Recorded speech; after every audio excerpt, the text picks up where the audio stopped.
So this is the hidden truth about the war. And this is where his trail ends as well. The impact of the 7 nuclear detonations on the world's psyche was great. Those who witnessed the carnage went on to organize a global arms reduction. Perhaps they were admonishing themselves. Furthermore, the existence of V2 was concealed.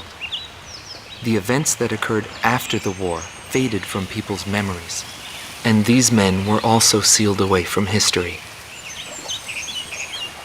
Maybe this was one path to achieve peace. And here the curtain falls on this story.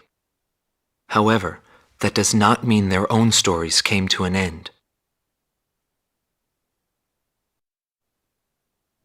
A nation is comprised of the individuals who live in its borders. It can only become a nation when it is supported by those individuals. But mercenaries who cross lines in allegiance for money have no country to protect.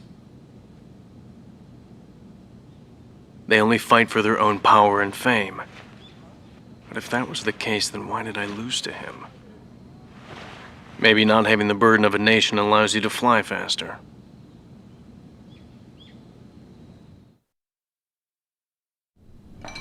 I bailed out and landed here. The captain was gone. I've lived a comfortable life since then, and I probably have him to thank for that.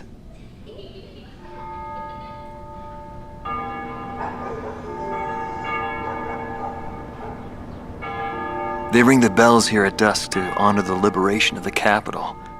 It signals peace, but to me, they are the sounds of death.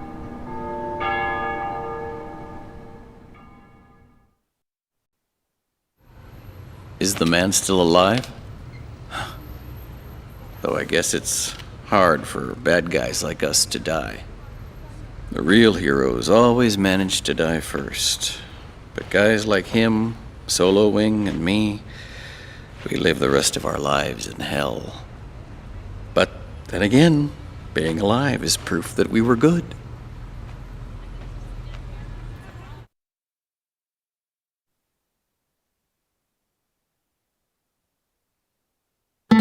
Marcela Vasquez, the Espada team's number 2 and former member of the Sapan Air Force, 9th Air and Land Division, 11th Tactical Fighter Squadron. She is thought to be a survivor of the Coup d'etat squadron. She currently earns a living as a dancer. If the Demon Lord hadn't appeared, our lives might have been different.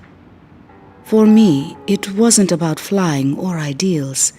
Most of all, it was about him, my flight lead. Our mission was to escort the heavy command cruiser that was to act as transportation for the organization. And the Demon Lord appeared, as if to block our path. I will never forget his overwhelming power. One by one, my comrades were shot down, and then the mother bird we were supposed to protect.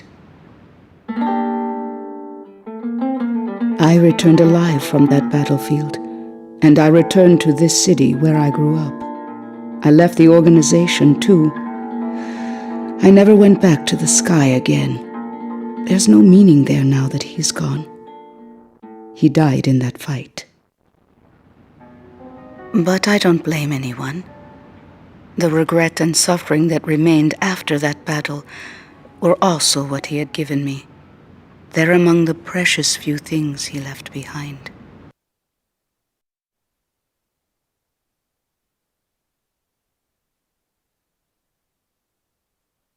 Anthony Palmer, former lieutenant of the Ocean Air Defense Force, 8th Air Division, 32nd Tactical Fighter Squadron. He's been missing for some time, along with Captain Bristow of the same unit, since the decisive Battle of Valdreich. Captain Bristow is rumored to be one of the founding members of A World with No Boundaries. Palmer's ties to the captain have led many to believe that he is a high-ranked individual within the group. He currently works for an insurance company based in Aurid, the capital city of Osea. Demon Lord was right. Everything he touched fell apart. I thought I was watching magic. When I was in the military, they called me an ace too. I got medals for my actions on numerous battlefields. I never felt fear toward an opponent. The same went for my ideals. I wasn't afraid to take on even an entire country. But when I was fighting him, something felt different. At first, I didn't know what it was. It wasn't until I noticed my hands shaking on the flight stick that I realized. It was fear. It's embarrassing, but once I felt that, I couldn't fly anymore. I felt guilt toward my companions at the time. There's always a war somewhere, and I'm sure he's on some battlefield somewhere fighting even now. He'll always have a place to live.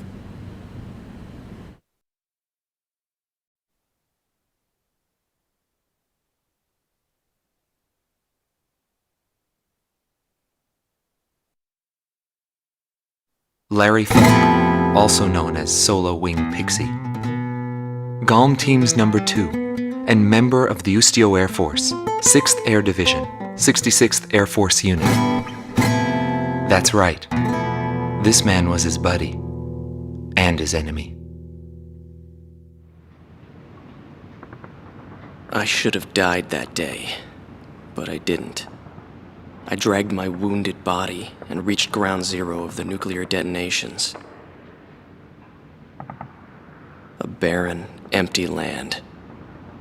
I felt an unbearable sadness when I witnessed that landscape. There were still people living there. They were the ones that saved me. It may be true that the world has no need of borders, but would getting rid of them really change anything? The world won't change for the better unless we trust people. Trust is vital in a peaceful world, but that will never happen. I'm still on the battlefield. Right now I'm near a border. I want to see for myself what borders really mean, and what their volition really is. I may not find what I'm looking for, but I still want to try. Anyway, that's what I've come to believe, and I think that's enough. Will he see this video? If you do meet him, give him a message for me. Yo, buddy. Still alive? And thanks, friend. See you again. The Demon Lord of the Round Table. A warrior who soared through the Balkan War, inspiring both fear and admiration. His presence filled the skies for but a few short months before he disappeared. Apart from that, nothing is known about him.